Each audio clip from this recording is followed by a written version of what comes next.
The nation continues to remember the lives lost in Tulsa, Oklahoma 100 years ago. More than 300 people were killed when an angry white mob burned the community to the ground. Tonight, we hear from a historian and a descendant on what was called the Black Wall Street.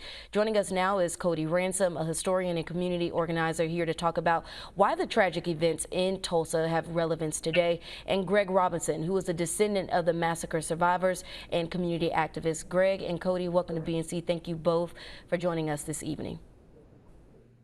Thank you. Thank you. And so, Cody, we'll start with you first. It's now been 100 years, as we just mentioned, and many people have heard of the Black Wall Street, but not many know how it began. Take us through this historic time and explain why this community was such a threat. Mainly because, this was a place of togetherness. This was a place that the people who founded Greenwood, O.W. Gurley, J.B. Stratford, they weren't from Tulsa, Oklahoma. So these were people who were searching for something that they didn't even know what it looked like, that it had never been built before, it had never been done before. And so them coming into this community, and one of the main things that you saw on Black Wall Street, which kind of still exists today, is there weren't any standalone businesses. They worked together. These were people who had a sense of community and a sense of pride here, and they had everything that they needed. I mean, everything that you can think of that's in a city existed in this very place. And so knowing that these people had that, they were able to build it not with no one to teach them.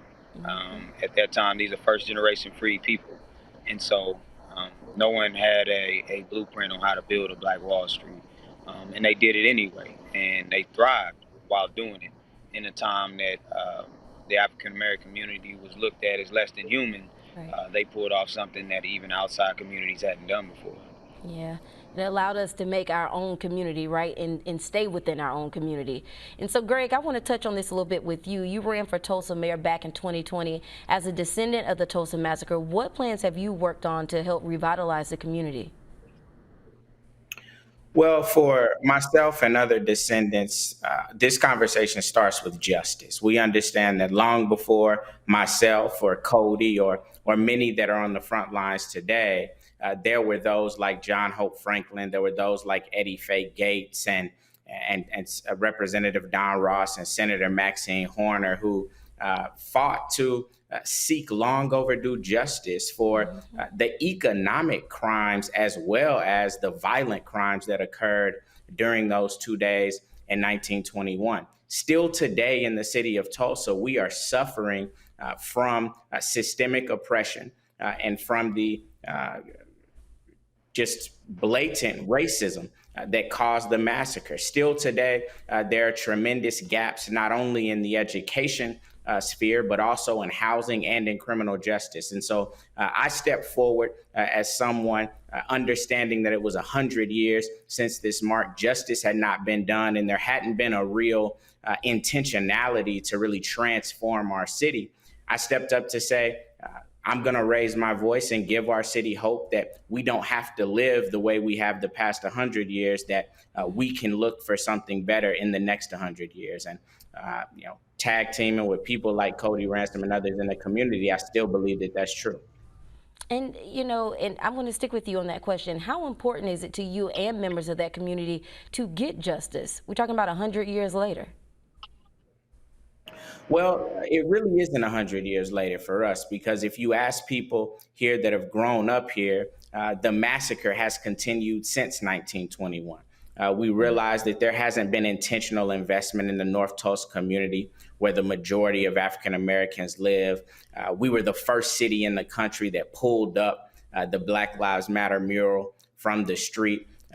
We understand that even in this time, we're passing bills like House Bill 1775, which bans teachings like critical race theory, and has been said by the writers of that bill to be something that eliminates the uses of white privilege or white supremacy when teaching. And so we understand here that when you look at the data and you see the disparities and the discrepancies, and then you see the government turning a blind eye to it, that those are the factors that led to the massacre in the first place. And for many of us, we feel as if not much has changed. Mm-hmm.